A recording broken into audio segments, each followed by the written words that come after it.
কিন্তু এখন তো তালকিন করারও সময় পাওয়া যায় না। একটা মানুষ হঠাৎ করে হাঁটতেছে, হঠাৎ করে মাটির পরে গুলো দম চলে গেল, ডাক্তার আয়সা বলে শেষ করছে, কি করছে?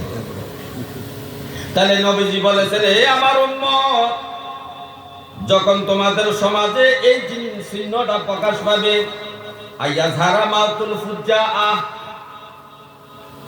হঠাৎ মৃত্যুবরণ করার সংখ্যা যখন বেড়ে যাবে, তখন মনে করবা কিয়ামত অতি নিকটবর্তী, কিয়ামত অতি নিকটবর্তী। তাহলে আমাদের সমাজে, আমাদের দেশে, আমাদের গ্রামে, আমাদের পাশাপাশি গ্রামে, আমাদের বন্ধু বান্ধব থেকে শুরু করে এরকম মৃত্যুবরণ বাড়তেছে না কমতেছে? বাড়তেছে। তাহলে এতে বোঝা গেল হঠাৎ মৃত্যুবরণ করাটা কিয়ামতের আলামত, কিয়ামতের আলামত। হে আমার ভাইও, কিয়ামতের আরেকটা আলামত হলো, হযরত আনাস রাদিয়াল্লাহু তাআলা আনহু এই হাদিসটা বর্ণনা করেছেন। হযরত আনাস বলতেছেন, লা তাকুমু সাআতা হাত্তা ইয়ারফাউল ইলমা ইয়াযহারাল জাহলু। হযরত আনাস বলেন, হে জগতের মানুষ শোনো, কিয়ামত ততক্ষণ পর্যন্ত কায়েম হবে না, ততক্ষণ পর্যন্ত কিয়ামত হবে না, হাত্তা যতক্ষণ পর্যন্ত না ইয়ারফাউল ইলমা ইয়াযহারুল জাহলু, দ্বীনি ইলম উঠে যাবে, মূর্খতা প্রকাশ পাবে। দ্বীনি ইলম উঠে যাবে, মূর্খতা প্রকাশ পাবে। মূর্খতা প্রকাশ মানে আমি জানি না, আমি পারি না, এটা আমি জানি না, এটা আমি করতে পারি না। দ্বীনি ইলম হলো কোন জিনিসটা? দ্বীনি ইলম হলো ঈমান, নামাজ, রোজা, হজ, যাকাত, ইসলামের 5টা স্তম্ভ।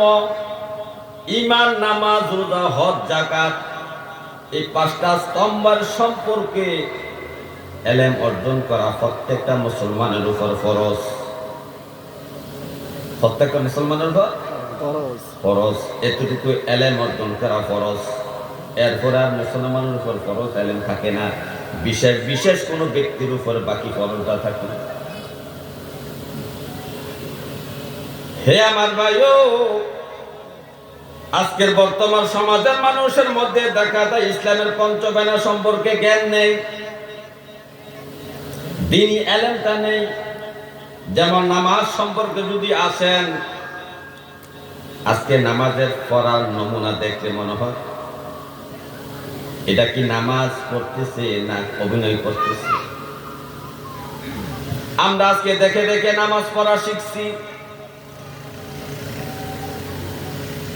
অথচ নামাজ দেখে দেখে শিখার বিষয় নয়, নামাজটা একজন আলেমের কাছে শিখতে হবে। কারণ 2 রাকাত নামাজ, এই 2 রাকাত নামাজের মধ্যে 13টা ফরজের আমল হয়, 14টা ওয়াজিবের আমল হয়, অনেকগুলা সুন্নতের আমল হয়। 2 রাকাত নামাজের মধ্যে 13টা ফরজের আমল হয়। এখন আপনি যদি নামাজের মধ্যে কোন কাজটা ফরজ, এই কথা যদি আপনি না জানেন, নামাজটা আপনি কিভাবে পড়বেন? কারণ নামাজের মধ্যে যদি একটা ফরজ ছুটে যায়, নামাজটা আবার দৌড়াইয়া পড়তে হবে নামাজ। কিন্তু 14টা ওয়াজিবের মধ্যে একটা ওয়াজিব যদি ছুটে যায়, সাহু সাজদা দিয়া নামাজটাকে আবার শুদ্ধ করা যাবে। কিন্তু ফরজ ছুটে গেলে নামাজ সাহু সাজদা দিয়া শুদ্ধ করার বিষয় নাই, আবার দৌড়াইয়া নামাজটা পড়তে হবে। এখনকার মুসল্লিরা, এই মুসলমান জানে না নামাজের মধ্যে কয়টা ফরজ, কোন কোন কাজটা ফরজ, কোন কোন অবস্থাটার নাম ওয়াজিব, কোন কোন কাজটা ওয়াজিব। আমরা মুসল্লি হইয়া জানি না, ঠিক কিনা বলেন? জানি। এই না জানার কারণে আজকে আমাদের নামাজটা সই শুদ্ধ হচ্ছে না, নামাজ কিন্তু সই শুদ্ধ হচ্ছে না। হে আমার ভাইও, এই 2 রাকাত নামাজ পড়তে গেলে আপনার সূরা ফাতিহা পড়তে হবে, আলহামদুলিল্লাহ পড়তে হবে। এই আলহামদু সূরা পড়া ওয়াজিব। আলহামদু সূরার পরে আরেকটা সূরা পড়া বা কোরআনের যে কোনো আয়াত পড়া ওয়াজিব। এখন আপনি আলহামদু সূরার আগে না পড়িয়া আরেকটা সূরা পড়ে ফেললেন, এরপরে আলহামদু সূরা পড়লেন, নামাজ হইল? নামাজ ওয়াজিব তার হয়ে গেছে, সাউ সাজদা দিতে হবে। নামাজ শুদ্ধ করতে হলে কি করতে হবে? সাউ সাজদা দিতে হবে। তাহলে আপনি যে যদি না জানেন যে আলহামদু সূরা পড়া প্রথম কি, এরপরে সূরা পড়া কি, এটা যদি আপনি না জানেন তাহলে তো উল্টা পাল্টা করে ফেলবেন। আলহামদু সূরা না পড়ে সূরা নাস পড়া শুরু করবেন। তারপরে নামাজের মধ্যে রুকুর মধ্যে দেরি করা ওয়াজিব। আর আমাদের রুকুর যে নমুনা, রুকু করতে দেরি, মাথা উঠাইতে দেরি করে না, সোজা হইও দাঁড়ায় না, সাথে সাথে সাজদা চলে যায়। অথচ রুকুর মধ্যে দেরি করা ওয়াজিব, রুকু থেকে দাঁড়াইয়া দেরি করা ওয়াজিব। সামি আল্লাহু লিমান হামিদা, এই কথাটা বলিয়া দাঁড়াইয়া দেরি করা দোয়া ওয়াজিব। এখানে দোয়া আছে, হামদান কাসিরান তাইয়িবান মুবারাকান ফিহি। এই দোয়াটা আপনি পড়তে পারেন। এই দোয়াটা পড়তে পড়তে যতটুকু সময় লাগে ততটুকু পর্যন্ত দাঁড়াইয়া থাকা প্রত্যেকটা মুসলিমের জন্য ওয়াজিব। আমি তো জানি না, এটাকে আমরা জানি না। আবার আপনি সাজদায় গেলেন, সাজদার মধ্যে একটু দেরি করা ওয়াজিব। নিম্নে 3 তাসবিহ পরিমাণ আপনাকে অপেক্ষা করতে হবে। সুবহানা রাব্বিয়াল আলা, এটা 3 তাসবিহ পরিমাণ আপনি লিড করতে হবে এবং পড়তে হবে। এখন আপনি সাজদায় গেলেন আর মাথা উঠাইলেন, আবার গেলেন আবার উঠাইলেন, ওয়াজিব তরফ হইল। এই ওয়াজিব তরফ হওয়ার কারণে আপনার নামাজটা শুদ্ধ হইল না, সাজদা দিয়ে নামাজটা শুদ্ধ করতে হবে। এরপর আবার 2 সাজদার মাঝেও একটা দোয়া আছে। হে আমার ভাইও, এই যে আমরা নামাজের ওয়াজিব গুলা জানি না, নামাজের ফরজ জানি না, এই না জানার কারণে আমাদের নামাজের শুদ্ধ হচ্ছে না। আত্তাহিয়াতু পড়া নামাজের মতো ওয়াজিব। আজকে যারা আত্তাহিয়াতু পড়তে পারেন না তাদের নামাজের কি অবস্থা? দোয়ায়ে কুনুত পড়া ওয়াজিব। ভিতর নামাজে দোয়ায়ে কুনুত পড়া ওয়াজিব। যদি আপনি দোয়ায়ে কুনুত না পড়েন কিভাবে 3 রাকাত ভিতরে নামাজ পড়বেন? এই জন্য নবীজি বলছে, এই আমার উম্মত, তালাবুল ইলমি ফরিদাতুন আলা কুল্লি মুসলিম। হে আমার উম্মত, প্রত্যেকটা মুসলমান নরনারীর উপর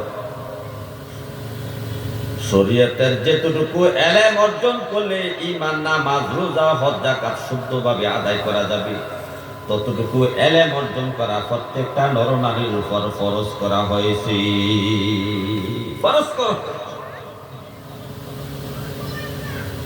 তাহলে আজকে আমাদের অবস্থাটা দেখেন। আগেকার যুগের মুসলমানরা নামাজের ফরজ গুলা জানতো, নামাজের ওয়াজিব গুলা জানতো, নামাজের সুন্নত গুলা জানতো। এইগুলা জানিয়া সুন্দর করে নামাজ আদায় করতো। আজকে আমাদের মুসলিমদের মধ্যে শতকরা 95% মুসলমান নামাজের মধ্যে কয়টা ফরজ, কয়টা ওয়াজিব, কয়টা সুন্নত আছে কিছুই নামাজ দেখে দেখে পড়া শিখছে। নামাজ দেখে দেখে পড়া শিখছে। তাহলে দিন ইলম উঠে গেছে কিনা বলেন? এটাও তো দিন ইলম, এইটাই দিন ইলম। হে আমার ভাই, নবীজি বলছেন,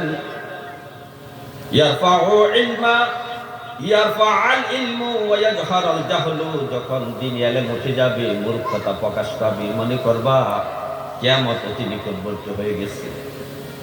এই মুসলমান ওযুর মধ্যে করা ফরজ জানে না, এটা তো দিন ইলম।